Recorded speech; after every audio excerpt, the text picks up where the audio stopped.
हरिओम प्रिय दर्शकों, यदि आपकी मिथुन राशि या मिथुन लग्न है तो इस वीडियो को बहुत ध्यान से देखिएगा, समझिएगा। इस वीडियो में हम समझने वाले हैं कि मंगल अब आपके जीवन में मंगल करेंगे। कई सारे राजयोगों का निर्माण हो रहा है और इनका प्रभाव आपको मिलने वाला है। क्या प्रभाव मिलेगा?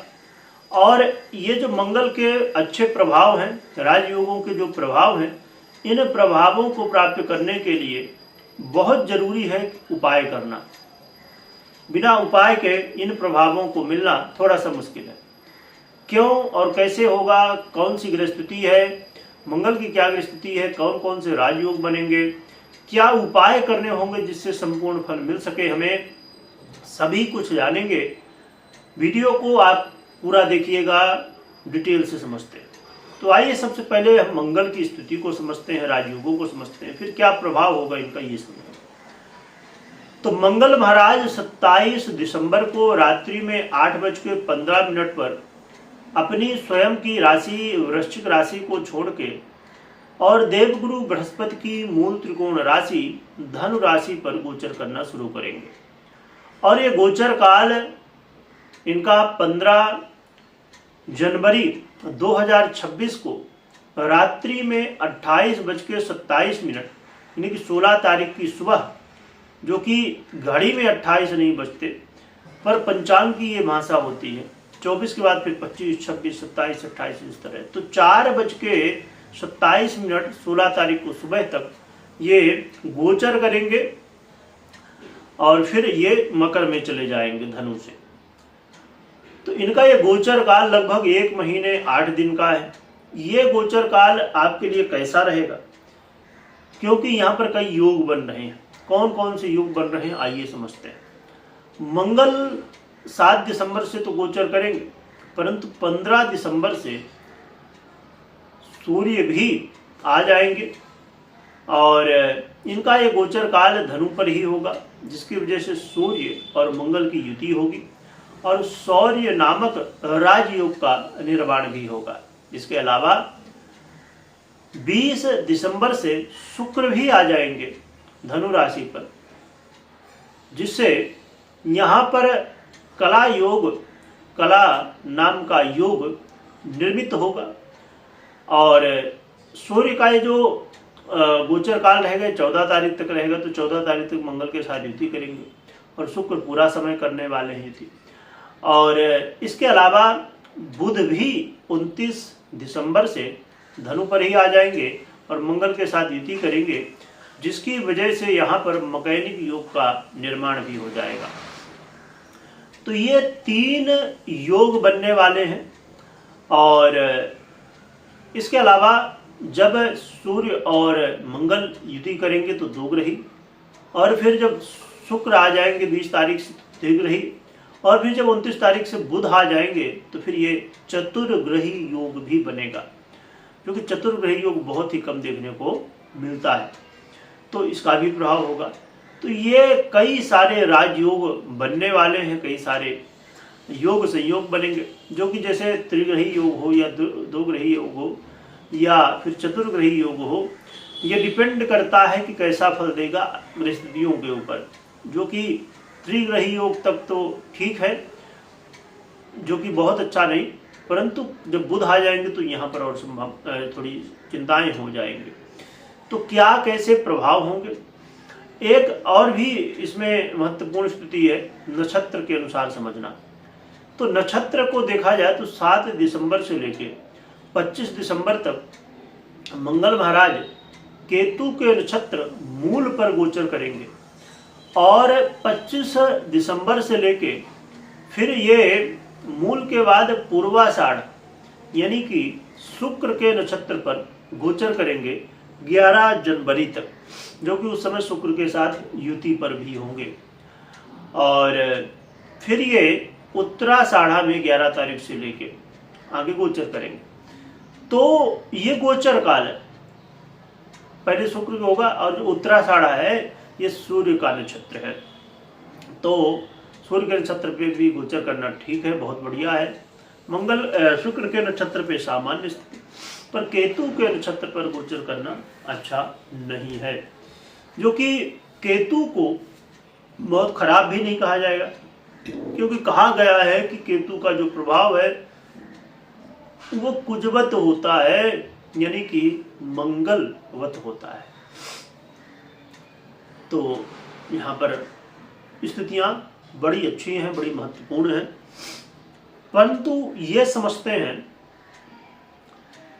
एक बहुत ही महत्वपूर्ण बात, इसे बहुत ध्यान से समझिएगा कि ये कई सारे राजयोग बन रहे हैं, नक्षत्रों की स्थिति है, परंतु इसमें एक स्थिति बहुत महत्वपूर्ण है जिसे समझना चाहिए, वो है मंगल की समय जो स्थिति है वो है अस्त अवस्था में है।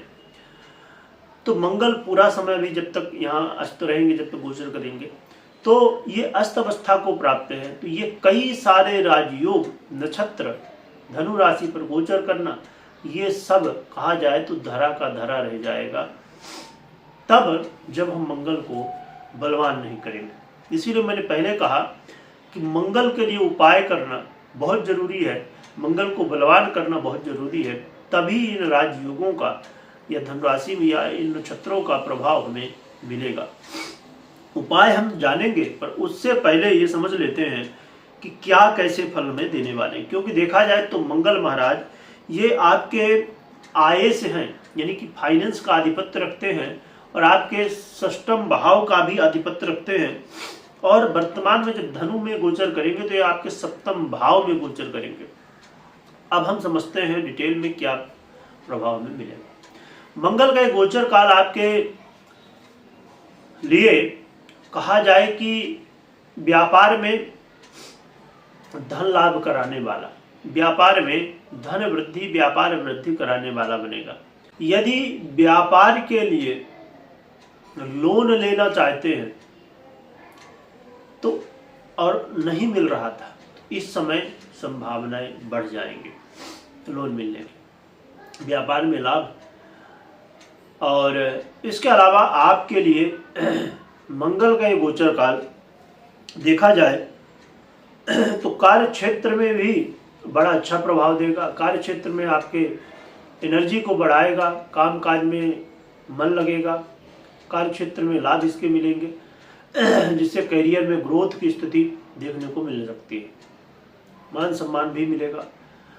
और आप यदि आलस्य कर रहे थे, आलस लगातार आपको लग रही थी, अरे आज नहीं कल करते हैं, परसों करते हैं, अरे नहीं बाद में करते हैं, ऐसे मतलब जब आलस्य लगती तो लगता है कि भैया चलो बाद में करेंगे, फिर बात होता ही नहीं है ना, कल करेंगे कल होता नहीं है।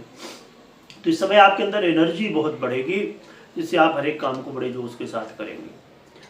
और इसके अलावा मंगल महाराज आपके जीवन में धन लाभ भी कराएंगे और स्थायी धन लाभ भी कराएंगे, है ना। पैतृक संपत्ति से संबंधित लाभ हो सकता है, और घर परिवार में खुशी का माहौल बनेगा। कहा जाए कि यदि आप सेविंग करना चाहते हैं तो इसके भी मौके मिलेंगे, चाहे एफडी हो, चाहे आप जिस हिसाब से भी करते हो, चाहे वो आप शेयर मार्केट में डालते हो, एसआईपी करते हो, या आप पोस्ट ऑफिस में, या जैसे भी आप करते हो, कुछ लोग ज्वेलरी कर खरीदते हैं, या जैसे भी आपका सिस्टम हो, तो सेविंग के भी अवसर मिलेंगे, बैंक बैलेंस में वृद्धि भी होगी। और तो ये कई सारे काम आपके बनने वाले हैं, पर कुछ कामों में ध्यान रखिएगा, किसी से बात विवाद नहीं करना है, और अपने मैरिज लाइफ को लेके जरा सतर्क रहिएगा, इसी तरह से गुस्सा नहीं करना है, क्रोध नहीं करना है। आप जब निर्णय ले रहे हो तो बहुत धैर्य के साथ निर्णय लीजिएगा, जल्दबाजी बिल्कुल भी नहीं करनी है, क्रोध से भी बचिएगा, जो कि मंगल धन लाभ भी कई तरह से कराने वाले हैं, धन के रास्ते भी कई खोलने वाले हैं।